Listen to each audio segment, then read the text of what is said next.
আসসালামু আলাইকুম। কেমন আছেন আপনারা সবাই? আজকে আমরা একটা নতুন টপিক নিয়ে আলোচনা করার চেষ্টা করব। আজকের টপিকে কিছু ইন্ট্রোডাকশন পার্ট থাকবে এবং আজকের টপিকে থাকবে অ্যাঙ্গুলার 19 সম্পর্কে। অ্যাঙ্গুলার 19টা কি বা অ্যাঙ্গুলার কিভাবে সেট আপ করতে হয় এই বিষয়গুলো আজকে থাকবে। তো ইতিপূর্বের ক্লাসে আমরা আলোচনা করেছি যে অ্যাঙ্গুলার 19-এ কি কি পরিবর্তন এসেছে এবং কোন কোন ভার্সনে কি কি পরিবর্তন হয়েছে এবং কিছু প্র্যাকটিক্যালি দেখার চেষ্টা করেছি। বাট আজকে আমরা চেষ্টা করব যে আমাদের ইন্ট্রোডাকশন পার্টে আমরা জানার চেষ্টা করব যে কে ডেভেলপ করেছে এবং এই অ্যাঙ্গুলার আসলে এটা কি টাইপের ফ্রেমওয়ার্ক। হ্যাঁ, এটা আমরা জানার চেষ্টা করব। এছাড়াও আমরা জানার চেষ্টা করব যে এই অ্যাঙ্গুলার 19 কিভাবে সেট আপ করতে হয় আমাদের পিসি। সো এইগুলা সম্পর্কে আমরা জানার চেষ্টা করব। সো আমি কথা না বলে আমি চলে যাচ্ছি আমাদের পার্ট টপিকে। আজকে প্রথম টপিক সেটা হচ্ছে ইন্ট্রোডাকশন। আমরা প্রথমেই জানবো যে অ্যাঙ্গুলার 19 কবে ডেভেলপ করা হয়েছে। তো এখানে আমি দেখতে পাচ্ছি থিওরিটিক্যালি সেটা হচ্ছে angular 19 has been released on November 2014 এবং ডেভেলপ বাই গুগল, এবং এটা একটা front end client side framework. So আমরা বিষয়টা বুঝতে পারলাম যে এটা ডেভেলপ করেছে গুগল এবং এটা একটা ফ্রন্ট এন্ড ফ্রেমওয়ার্ক। অ্যাকচুয়ালি আমরা এই বিষয়গুলো কেন জানবো বা এইগুলো আসলে প্রয়োজন আছে কিনা, এটা খুবই সিম্পল একটা ব্যাপার। অ্যাকচুয়ালি আমরা কেন জানবো তার প্রথম প্রশ্ন হচ্ছে, আমরা যখন ইন্টারভিউ ফেস করব অনেকেই অনেক সময় আস্ক করতে পারে যে অ্যাকচুয়ালি যে আমরা ফ্রেমওয়ার্কটা নিয়ে কাজ করছি এটা কে ডেভেলপ করেছে বা এটা আসলে কি টাইপের ফ্রেমওয়ার্ক, এই কোশ্চেনটা করতে পারে। সো সেক্ষেত্রে আমাদের যদি এই বিষয়টা জানা থাকে সেক্ষেত্রে আমরা কিন্তু তাদের এই বিষয়টা অ্যান্সার দিতে পারবো। সো এই জন্য আমরা এই বিষয়টা জানবো। আমি চলে যাচ্ছি নেক্সট পার্টে। সেটা হচ্ছে কি আমাদের নেক্সট পার্টে থাকবে সেটা হচ্ছে হোয়াট ইজ অ্যাঙ্গুলার। অ্যাকচুয়ালি যে আমরা অ্যাঙ্গুলার নিয়ে কাজ করছি বা অ্যাঙ্গুলার অ্যাঙ্গুলার বলছি, আসলে এটা কি, এটার কাজটা কি। সো এটা আমরা একটু জানার চেষ্টা করব। সেটা হচ্ছে কি, যদি আমি থিওরিটিক্যালি একটু পড়ি সেটা হচ্ছে the angular is the newest form of angular JS. এটা আসলে কি, অ্যাঙ্গুলার হচ্ছে গিয়ে অ্যাঙ্গুলার জেএস এর নতুন একটা ভার্সন বা আপডেটেড ভার্সন বলতে পারি, যে অ্যাঙ্গুলার জেএস থেকে অ্যাঙ্গুলারটা আর উদ্ভব হয়েছে এবং এটা ডেভেলপ বাই গুগল। এবং এটা একটা open source front end development platform. এটা একটা ওপেন সোর্স, এটা একটা front end development platform. So এটা আমরা জানলাম। এবং যে টিম, আরেকটু যদি আমি থিওরিটিক্যালি পড়ি, Angular is rewritten by the same team that build Angular JS. Angular JS দিয়ে টিম ডেভেলপ করেছে, সেম টিমই অ্যাঙ্গুলার অ্যাপ্লিকেশনটা ডেভেলপ করেছে। সো আশা করি এটা আমরা বুঝতে পেরেছি। এবং এর মাধ্যমে আমরা ওয়েব অ্যাপ্লিকেশন তৈরি করতে পারি, মোবাইল অ্যাপ্লিকেশন তৈরি করতে পারি, সো ডেস্কটপ অ্যাপ্লিকেশন তৈরি করতে পারি, আমরা চাইলে ইউজ করতে পারি। আমরা এই হচ্ছে থিওরিটিক্যালি বিষয়টা বুঝলাম। আরেকটা যদি আমি একটু পড়ি সেটা হচ্ছে it is a JavaScript framework for build web application and apps in JavaScript, HTML and TypeScript, which is a superset of JavaScript.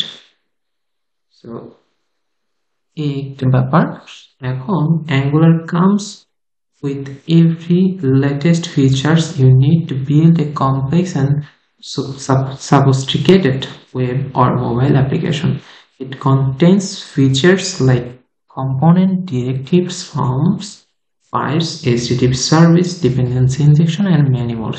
আমরা এই বিষয়গুলো যখন নেক্সট ক্লাসগুলো করব এই বিষয়গুলো সম্পর্কে আমরা ধারণা পাবো। আমি যদি একটা সামারি করি আসলে এখানে কি বলছে সেটা আমরা একটু যদি সামারি করে বোঝার চেষ্টা করি, তাহলে যে এটা একটা অ্যাঙ্গুলার জেএসটা একটা JavaScript framework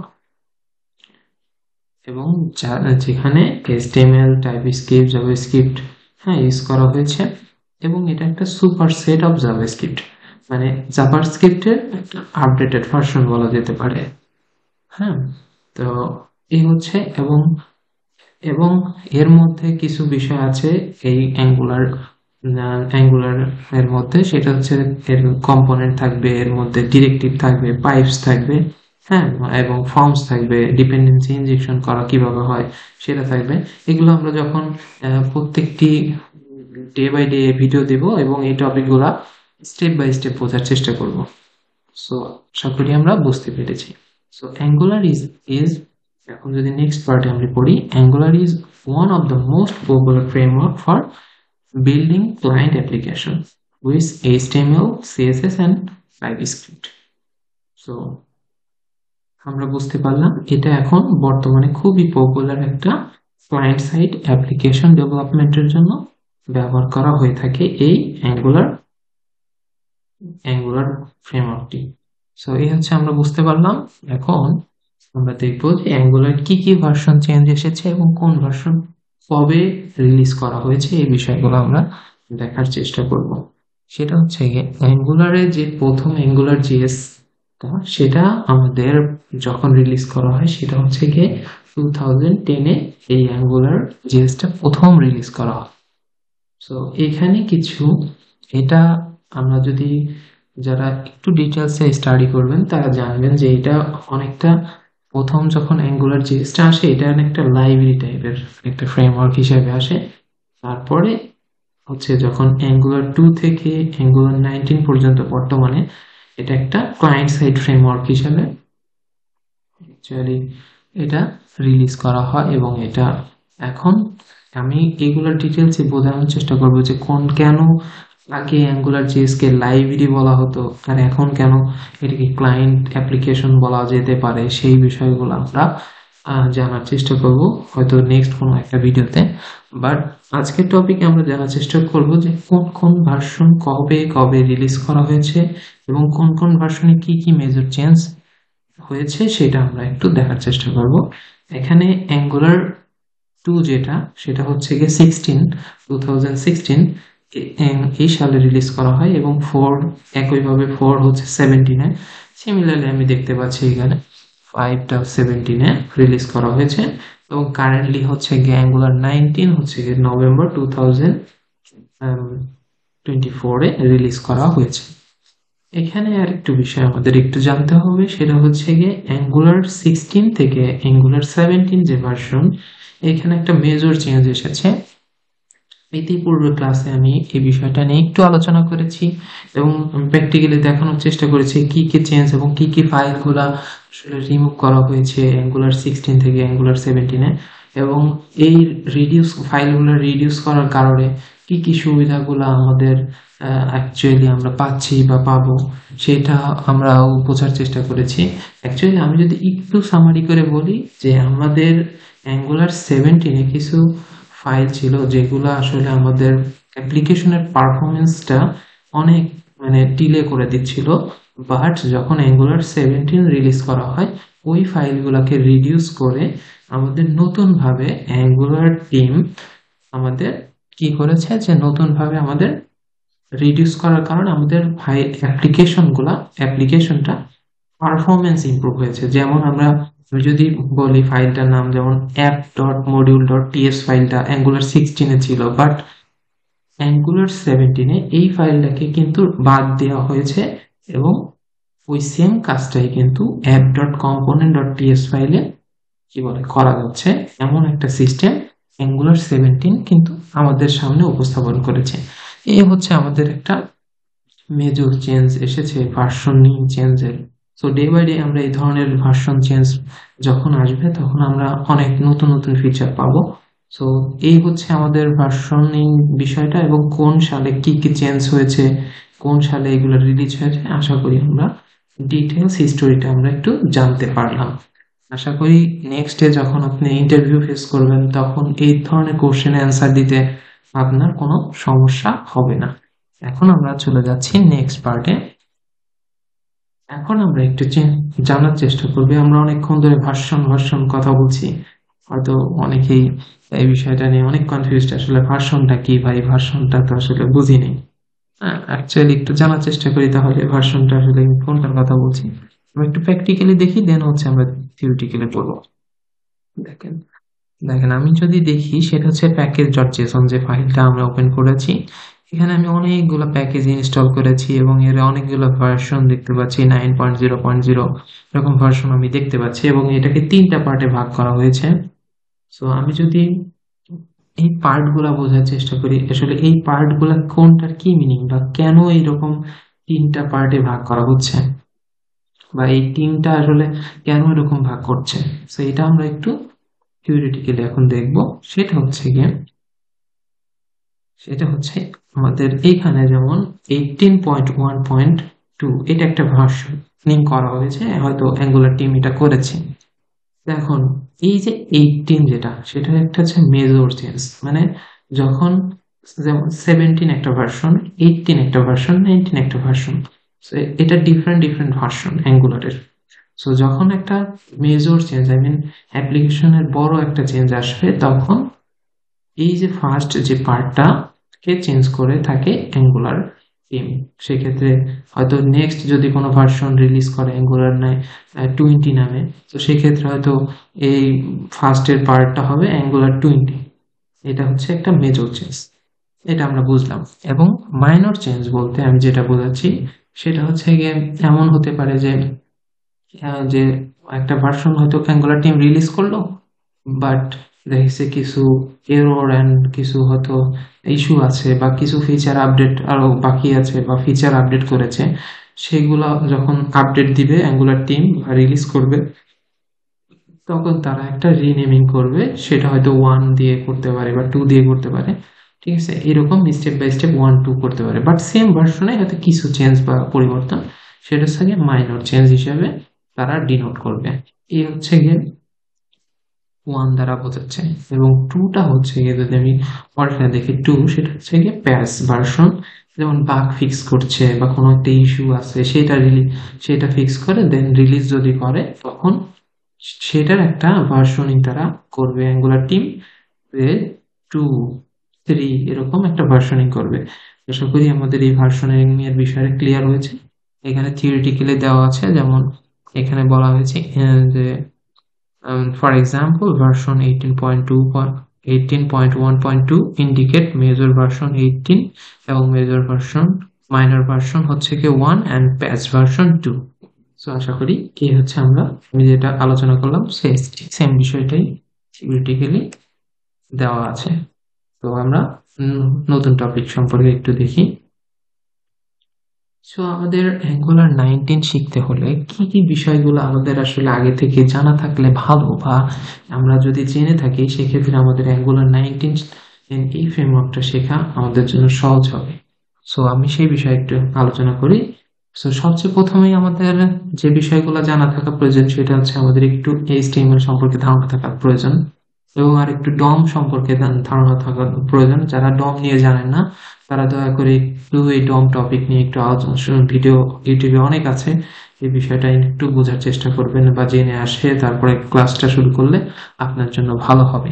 so document object model, যেটাকে বলা হয় ডম শর্ট নেম, এবং সিএসএস সম্পর্কে একটু জানা থাকা ভালো। সেক্ষেত্রে আপনি হয়তো সিএসএস নিয়ে যে কাজগুলো হোক আমরা অ্যাঙ্গুলার 19 করবো, সেইগুলো আপনি ইজিলি বুঝতে পারবেন। এবং এছাড়াও আপনার জাভা স্ক্রিপ্ট এবং টাইপ স্ক্রিপ্ট সম্পর্কে যদি একটু ধারণা থাকে, সেক্ষেত্রে আপনি ইজিলি এই বিষয়গুলা বুঝতে পারবেন। যাদের এই বিষয়গুলোতে একটু দুর্বলতা আছে, সো আমি তাদেরকে রিকোয়েস্ট করব, তারা দয়া করে এই বিষয়গুলো একটু স্টাডি করে দেন হচ্ছে কি আপনি এই অ্যাঙ্গুলার 19টা শুরু করেন, তাহলে আপনি সবচেয়ে ভালোভাবে শিখতে পারবেন। এবং এছাড়াও আপনার আর একটা বিষয় সম্পর্কে একটু জানতে হবে। It also requires the basic concept of OOP, আর অবজেক্ট ওরিয়েন্টেড প্রোগ্রামিং সম্পর্কে একটু বেসিক ধারণা থাকা প্রয়োজন। আমরা জানি যে আমাদের অনেক ল্যাঙ্গুয়েজে ওওপি সম্পর্কে অনেক ডিটেলস বলা হয়েছে, যেমন আপনি C# বলেন বা জাভা বলেন, এই সকল ল্যাঙ্গুয়েজের অবজেক্ট ওরিয়েন্টেড সম্পর্কে খুব ডিটেলসে বলা আছে। সো আপনি চাইলে এই ধরনের ল্যাঙ্গুয়েজ সম্পর্কে একটু স্টাডি করে ওওপি কিভাবে কাজ করে বা অবজেক্ট ওরিয়েন্টেড প্রোগ্রামিং নিয়ে কিভাবে আপনাকে কাজ করতে হবে, এই টপিকগুলো যদি আপনি একটু জেনে আসেন, বা এই টপিক যদি আপনার আগে থেকে জানা থাকে তাহলে তো ভালোই। এবং না জেনে থাকলে আপনি দয়া করে স্টাডি করে দেন হচ্ছে আপনি অ্যাঙ্গুলার 19 শুরু করলে আপনি ইজিলি বুঝতে পারবেন। সো এটা হচ্ছে আমার pre requisite to learn angular 19। So but আরেকটা এখন সুখের খবর দিই, সেটা হচ্ছে গিয়ে আপনার অ্যাঙ্গুলার 19 শিখতে হলে আপনাকে কিন্তু অ্যাঙ্গুলার 2 থেকে 18 পর্যন্ত সবগুলো ভার্সনই আপনার জানতে হবে, এমন কোনো কথা নেই, বা এটা রিকোয়ার্ড না, ম্যান্ডেটরি না। আপনি ডিরেক্টলি অ্যাঙ্গুলার 19 শুরু করতে পারবেন, বাট ওই বেসিক বিষয়গুলো আপনার একটু ধারণা থাকতে হবে, তাহলে আপনি ডিরেক্টলি অ্যাঙ্গুলার 19 শিখতে পারবেন। সো এই হচ্ছে একটা ইন্টারেস্টিং ব্যাপার। আচ্ছা, সো আমাদের নেক্সট পার্টে আছে হচ্ছে অ্যাঙ্গুলার যে শিখছি, বা এই অ্যাঙ্গুলার শেখার সময় আমাদের তো একটা সেট আপ প্রয়োজন, আদারওয়াইজ তো আমি অ্যাঙ্গুলার প্রজেক্ট রান করতে পারবো না, বা কি সেট আপ করতে হবে আমাদের, সেটা আমাদের প্রথমে আমাদের জানতে হবে যে কি কি নিয়ে আমি আসলে অ্যাঙ্গুলার প্রজেক্টটা রান করব, সেই বিষয়গুলো আমাদের জানা থাকা প্রয়োজন। সো আমাদের এখনকার টপিক হচ্ছে অ্যাঙ্গুলার এনভায়রনমেন্ট সেটআপ। এখানে আমাদের যেটা করতে হবে যে আমাদের অ্যাঙ্গুলার নিয়ে কাজ করতে হলে আমাদের একটা এডিটর ইউজ করতে হবে। সেটা হতে পারে ভিএস কোড, হতে পারে ভিজুয়াল স্টুডিও, হতে পারে অন্য কোনো এডিটর, ঠিক আছে। সো এই টাইপের আমাদের একটা আইডিই বা এডিটর আমাদের প্রয়োজন অ্যাঙ্গুলার কোডকে মডিফাই বা আপডেট করার জন্য। এছাড়াও আমাদের যে বিষয়টা প্রয়োজন সেটা হচ্ছে গিয়ে আমাদের Node.js ইনস্টল দিতে হবে। সো আমি দেখাবো যে কিভাবে আমরা Node.js ইনস্টল করতে পারি, সেই বিষয়টাও আমরা দেখাবো। এবং আমাদের অ্যাঙ্গুলার CLI ইনস্টল দিতে হবে আমাদের অ্যাঙ্গুলার অ্যাপ্লিকেশন রান করার জন্য। তো আমি একটু দেখাই যে Node.js কিভাবে ইনস্টল করতে হয়। আমাদের প্রথমে যেটা করতে হবে, গুগল ক্রোমে যেতে হবে এবং আমাদের Node.js সার্চ করতে হবে। Node.js সার্চ করলে আমরা দেখতে পারবো Node.js এর ওয়েবসাইট চলে আসবে। দেন আমরা এখানে দেখতে পারবো যে ডাউনলোড Node.js, এটা ক্লিক করলেই Node.js এর যে exe ফাইলটা আপনার ডেস্কটপে ডাউনলোড হয়ে যাবে। দেন আপনি নেক্সট করে ইনস্টল দিয়ে নিতে পারবেন ইজিলি Node.js-টাকে। আমার যেহেতু আগে থেকেই Node.js ইনস্টল দেওয়া আছে আমার ডেস্কটপে, এই জন্য আমি আর Node.js নতুন করে ইনস্টল দিচ্ছি না।